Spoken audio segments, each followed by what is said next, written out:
எல்லாம் நல்லா இருக்கு. இன்னைக்கு கத்துக்குள்ள இப்போது சந்தோஷமா இருக்கு. ஏசப்பா அது இப்போது விரும்புறாங்க. இன்னைக்கு கூட ஏசப்பா சொல்ற ஒரு வார்த்தைன்னா, God is on my side. அவன் கர்த்தரின் பக்கமாய் இருக்கிறார், கர்த்தரின் பட்சத்தில் இருக்கிறார். மனுஷன் எனக்கு என்ன செய்வான்? அவன் நான் பயப்பட மாட்டேன். அவன் தாவீது சொல்லும்போது சொல்லுகிறார், கர்த்தரின் பட்சத்தில் இருக்கும்போது நான் பயப்படேன். மனுஷன் எனக்கு என்ன செய்வான்? புல்லுக்கு ஒப்பா இருக்கிற மனுஷன் நாளைக்கும் அடியே போகிற மனுஷனை கண்டு ஏன் பயப்படுகிறீர்கள்? அவன் கர்த்தரின் பட்சமாய் இருக்கிறார், அதனால நான் பயப்பட மாட்டேன். அவன் மதி எதை கண்டும் பயப்படாதீர்கள், கர்த்தர் மேல் நம்பிக்கையாயிருங்கள். வெற்றி செல்வி, கர்த்தர் மேல் நம்பிக்கையாயிருங்கள், நீங்கள் பயப்பட வேண்டாம். சுரேஷ், நீங்கள் பயப்பட வேண்டாம்.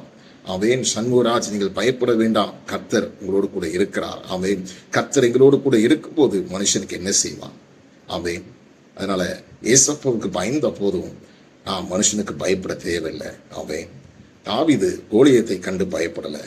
சாத்ராக், மேஷாக், ஆபேத்நேகோ இந்த 3 பேரும் நெபுகாத் நேச்சாரை கண்டு பயப்படல. காரணம், கர்த்தரை மாத்திரம் அவர்கள் பயந்து நடந்தார்கள்.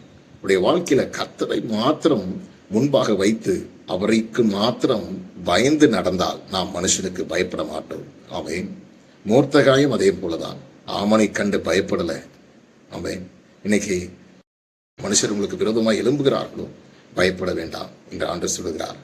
கர்த்தருக்கு மாத்திரம் பயந்தால் போதும். கர்த்தர் உங்களை ஆசீர்வதிப்பார்.